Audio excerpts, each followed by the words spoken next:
Hello बच्चों, कल का जो हमारा टॉपिक था वो था मैट्रिक्स यानी आव्यूह। लास्ट टॉपिक हमने आव्यूह का ख़त्म कर दिया था कल, और उसमें मैंने ये बताया था कि लास्ट टॉपिक में व्युत्क्रम आव्यूह का लास्ट टॉपिक है, जिसे हम इनवर्स भी कहते हैं। उसका एक सवाल हमने आपको समझाया था, तो तरीका बताया था कि व्युत्क्रम आव्यूह निकालने के लिए या इनवर्स निकालने के लिए किसी भी मैट्रिक्स में जो भी ऑपरेशन आप अप्लाई करेंगे, एक बार जो भी स्टार्ट कर देंगे वो वही रहेगा, उसमें आप चेंज नहीं कर सकते। कहने का मेरा मतलब है ऑपरेशन से मेरा ये मतलब है, जब हम मैट्रिक्स में ऑपरेट करते हैं मैट्रिक्स को, तो वह या तो रो से रो को माइनस करते हैं या रो में रो को ऐड करते हैं, या जो भी हम रो करेंगे वो रो या कॉलम में करेंगे, और वही हमारा लास्ट तक चलता रहना चाहिए। तो आज मैं चाहता हूँ या मेरी इच्छा भी है कि भाई, मैंने आपको कल जो एक सवाल बताया था वो 2x2 यानी जिसमें 2 रो और 2 कॉलम हैं, उसका मैंने इन्वर्स निकालना आपको समझाया था। और इसमें हमारे पास 3x3 के भी सवाल बुक्स में दिए हुए हैं, तो मैं उसका भी एक सवाल आपको क्लियर कर देता हूँ ताकि आपको और अच्छे से समझ में आ जाए।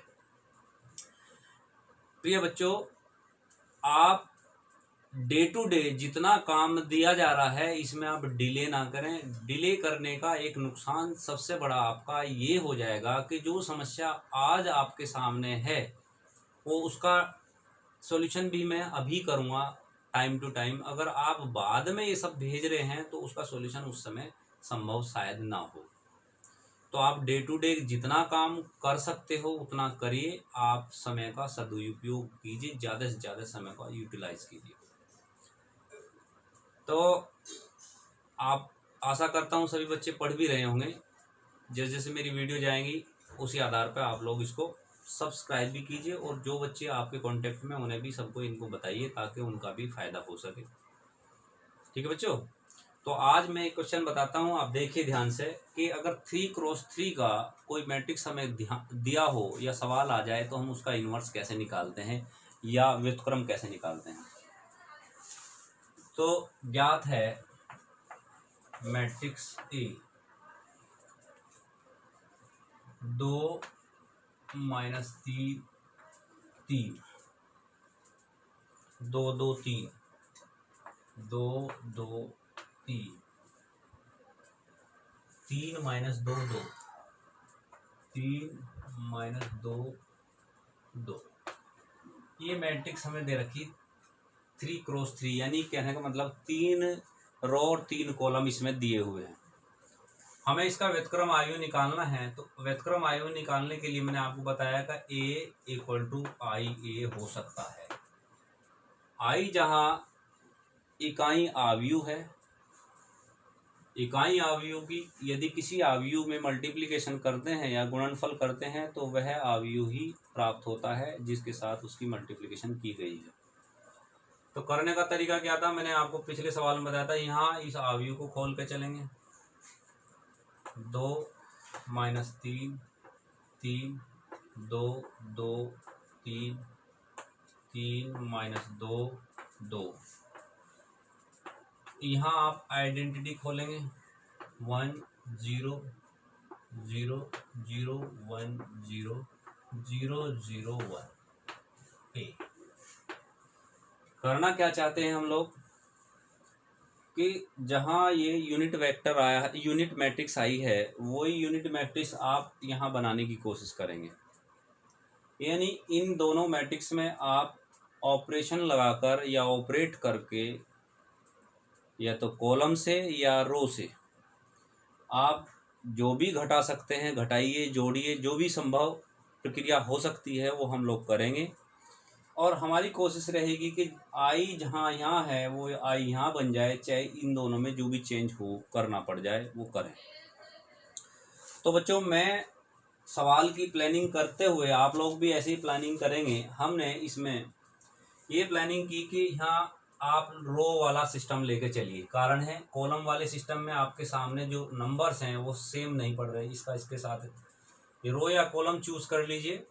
तो मैंने रो लिया बेटा यहाँ, तो मैंने एक ऑपरेशन लगाया R2 में, R2 आपका ये होगा, R2 में मैंने लगाया R2 माइनस R1।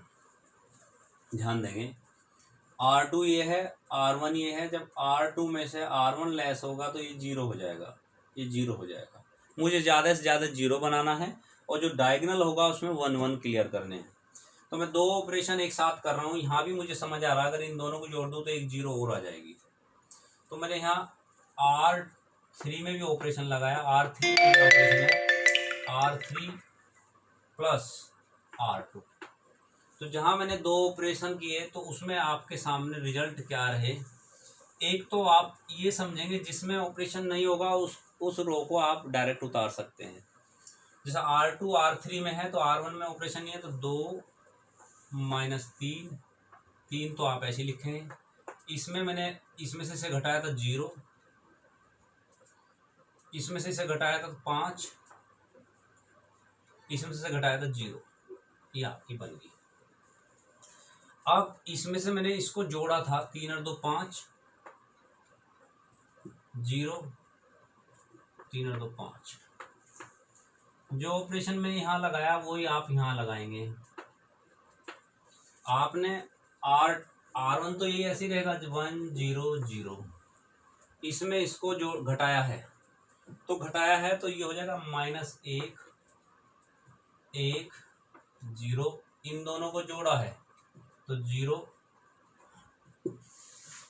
1 1। समझ गए होंगे बच्चों सब, ये बात क्लियर होगी। अब अगला स्टेप हमारा क्या होगा कि जो हमारे पास डिटर्मिनेंट बनी है बॉक्स में वहाँ या 2 है या 0 0 हमारी बन जा रही है, और मैं कोशिश ये करूँ कि जितने 1 बन जाएंगे ताकि मैं आराम से इनको माइनस कर सकूँ। मैंने रो को चूज किया है तो रो के अकॉर्डिंग ही मैं सवाल को करूँगा। तो मैं चाहता हूँ कि यहाँ 1 बन जाए, तो इसके लिए मैं 2 ऑपरेशन और लगाता हूँ। ये मैं यहाँ से रफ करता जाऊँगा, मुझे सब हटाते जाना है। तो मैं अगला ऑपरेशन लगाया यहाँ R2 में 1/5 R2 कर दिया, और R3 में 1/5 R3 किया, यानी मैंने 5 से भाग कर दिया। तो इसका मतलब R1 में मैंने कुछ नहीं किया तो R1 हो गया 2 माइनस 3 3, 0 1 0 1 0 1, ये हो गया। यहाँ 1 0 0 माइनस 1/5 1/5 0 0 1/5 1/5 1, ये आपका बन जाता है। बच्चों समझ में आ गई होगी ये बात। ये मैंने क्यों किया है, आपकी सब बात क्लियर समझ धीरे धीरे समझ आ रहा होगा कि मुझे आइडेंटिटी मैट्रिक्स बनानी है जिसे हम बोलते हैं इकाई आव्यूह। तो इसमें आप देखेंगे आपका यहाँ 1 बन चुका है। अगर मैं इसमें से इसे लेस कर दूं इसको, तो आपका ये बेटा मैं इसको 0 नहीं बनाने की कोशिश करूंगा। अगर ये 0 हो जाएगा तो हमारा सिस्टम जो हम चाहते हैं वो गलत हो जाएगा। तो मैंने क्या किया, इसको 0 मुझे बनाना था। तो एक और सिस्टम होता है कि अगर मैं R2 में से R1 लेस कर दूंगा तो जितने 0 बनाए थे वे 0 भी खत्म हो जाएंगे। तो ये भी ध्यान रखना, जो 0 बन चुके हैं वो 0 खत्म भी नहीं होने चाहिए।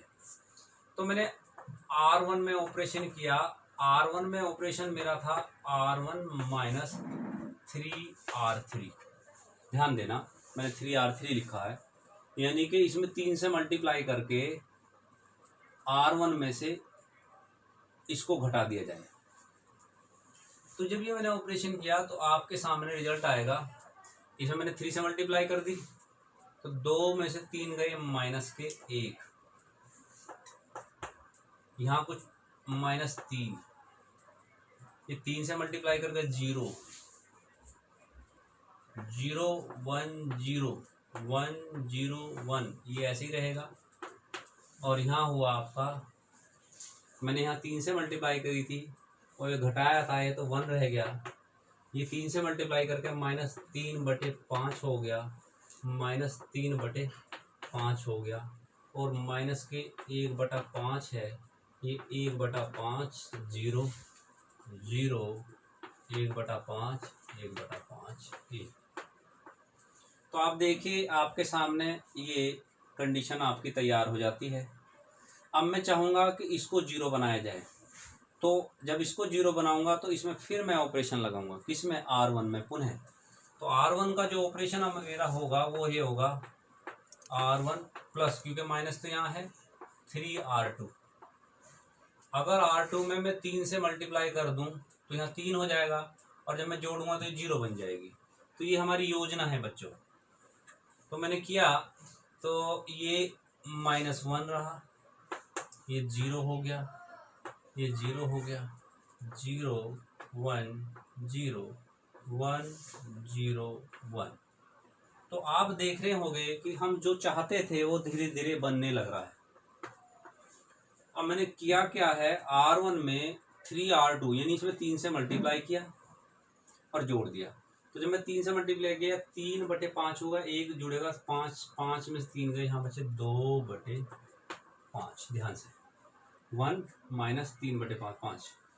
यहाँ मैंने 3 से मल्टीप्लाई किया था, 3/5 जब मैं यहाँ जोड़ूंगा तो 0 हो गया, ये माइनस के 3/5 -1/5 1/5 0 0 1/5 1/5 1।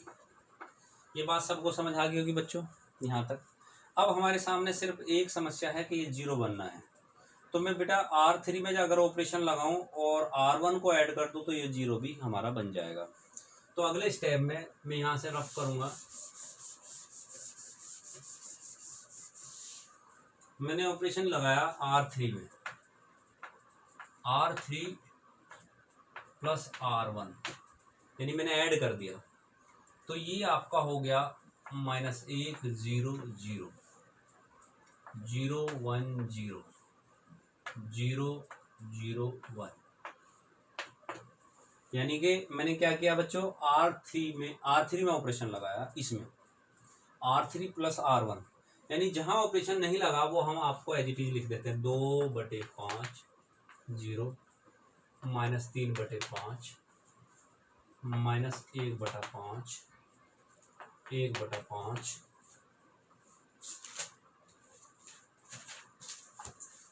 1/5 और 0। इसको मैंने इसके साथ जोड़ा है तो यहाँ हो जाएगा 2/5। इसको इसके साथ जोड़ा है 1/5। इसको इसके साथ जोड़ा है मैंने माइनस के 1/5 -1/5 माइनस 3/5, 1 में से 3 गए, माइनस के 2/5 1। तो ये आपका ये आ जाएगा। आप ध्यान से देखिए,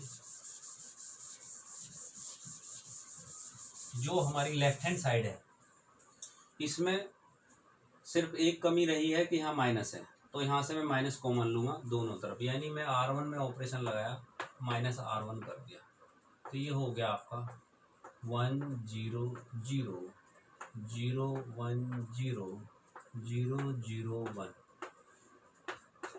और ये हो गया आपका -2/5 0 3/5 -1/5 1/5 0 2/5 1/5 -2/5 ए। दैट मीन्स हम कह सकते हैं ये हो गया AI, ये हो गया A इनवर्स, और ये A आपका था, ये I बन गया। A आपका साथ साथ चल ही रहा था, और जो बन के आया है वो A इनवर्स है। अतः हम कह सकते हैं A का व्युत्क्रम अवयव यही होगा जो आप निकालना चाहते थे। इस तरीके से आप लोग किसी भी अवयव का व्युत्क्रम अवयव प्राप्त कर सकते हैं। ऑपरेशन एक ही रहेगा, आप देख भी रहे होंगे कि पूरी प्रक्रिया में जब तक मैंने सवाल को कंप्लीट किया तब तक मैंने एक ही ऑपरेशन पे ध्यान दिया। मैंने जब रो को चुना तो रो से ही पूरे सवाल को किया, अगर कॉलम को चुनोगे तो कॉलम से ही करोगे। अब ये